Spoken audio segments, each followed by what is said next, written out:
Hi, my name is Jesus Monaco, and this is going to be my oral presentation for my English class ENC 1101 for Dr. Polly. My presentation is going to be about CPR and how anybody following just simple 5 steps could help any victim in need. It could be an adult or pediatric. This is going to be very educational and also could be funny, so viewer discretion is advised. As I mentioned before, there are 5 steps that you should follow when you're approaching a victim. Step number 1 is recognizing the emergency. That is basically what you're going to do is realize whether or not the patient is awake or is indeed unconscious. You approach him, you could shake him, you call him by his name if you know his name, and you could do an sternal rub, which is just going with your hands or your knuckles and go over the sternum. And that should wake him up. Step number 2, it's call for help. In the event that you are by yourself, you should try to wake him up, the victim, and then if you cannot, you should go ahead and call 911 and get help coming to you. Knowing your location is very important for 911 operator, so keep that in mind. Step number 3 is actually when you start helping the patient. After you call for help, you come back for the patient, and what you do is you're going to assess the patient and see whether or not he's breathing and he has a pulse. In order to remember that, you could go by the letters A, D, B, and C. A stands for airway, your mouth. You need to open the victim's mouth. B is breathing, and the way you do it is you get close to his face and you're going to look, listen, and feel. Look the chest, go up and down. You're going to listen his sound, his breath sound, and you're going to feel his hair. If he's breathing, he's going to come right to your face. The C stands for circulation, and that's when you assess with two fingers. You're going to try to check in the neck if he has a pulse. So you're going to look, listen, and feel, and at the same time, you're going to feel a pulse. If there is no pulse and he is not breathing, you will start doing CPR for adults. Step number 4. After you assess the patient properly, what you need to do before starting CPR is breathe for the patient. You give him 2 rescue breaths. I have with me a mask and a little valve that it will provide me a barrier to protect myself and to protect the patient from any illnesses or disease. If you don't have a mask, which you could get them in any medical supply store, what you could do is take your clothes, take your shirt off, and put it over a patient's face, and that way you could have some sort of barrier between you and the patient.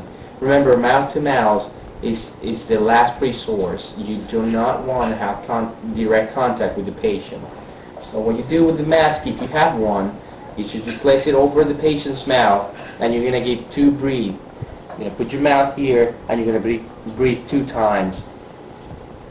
1 and 2.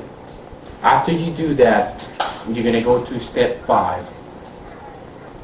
Step 5. The final step for CPR is going to be doing the compressions. What you want to do is approach the patient, and an adult-sized patient like him, you're going to need to find the right spot to do chest compressions. That's about 4 fingers from the sternum, which is the middle of the chest, where the rib cage meet.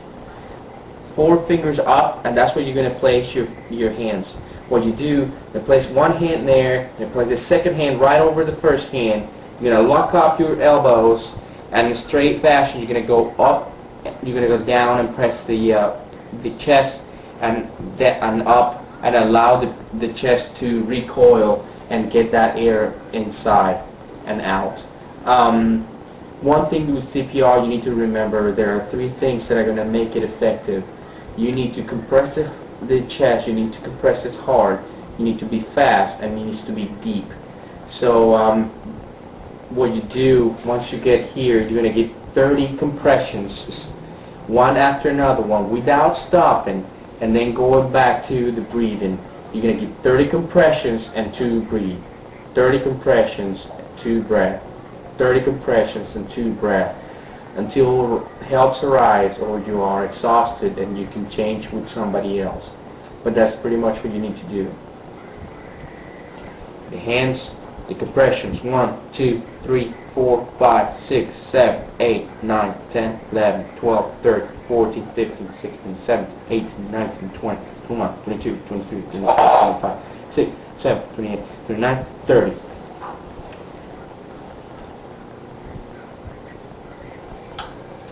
One, 2, 3, 4, 5, 6, 7, 8, 9, 10, 11, 12, 13, 14, 15, 16, 17, 18, 19, 20, 21, 22, 23, 4, 5, 6, 7, 28, 29, 30.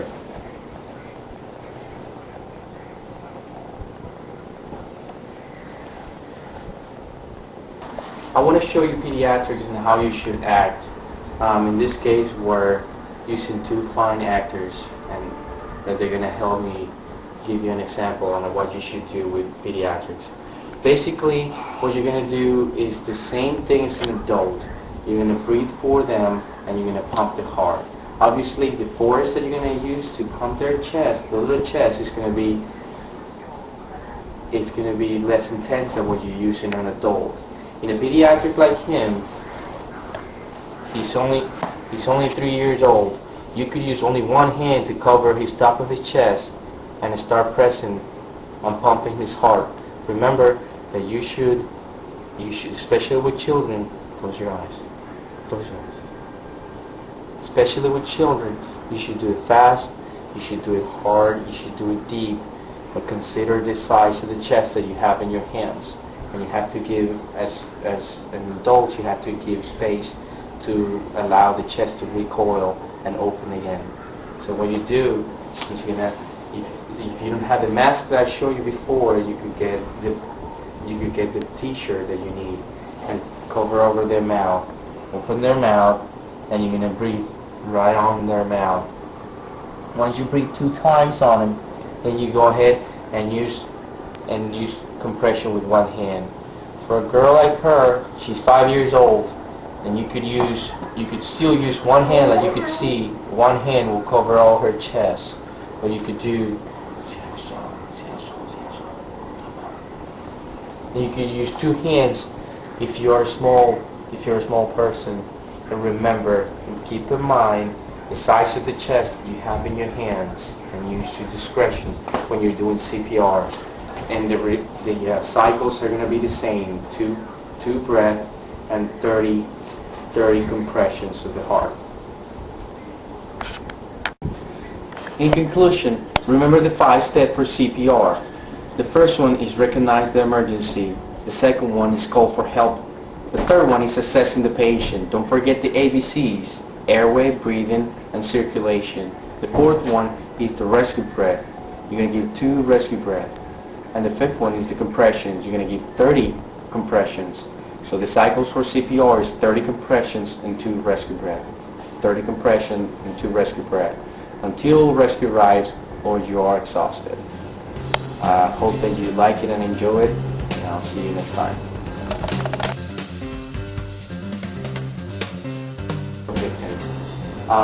The first step is recognizing the emergency. An easy way to remember is the ABCs. A stands for airway, B for breathing, and C cover the whole chest, top part of the chest.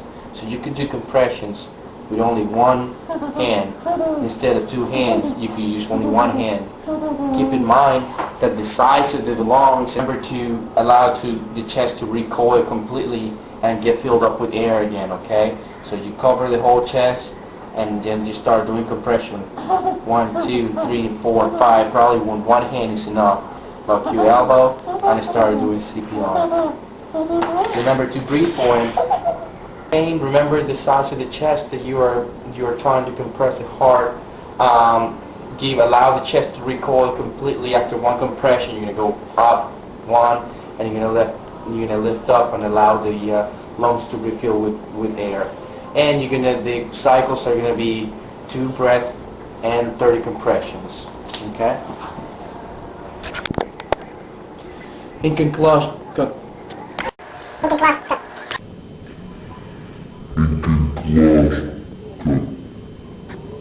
remember that the compressions needs to be Yeah.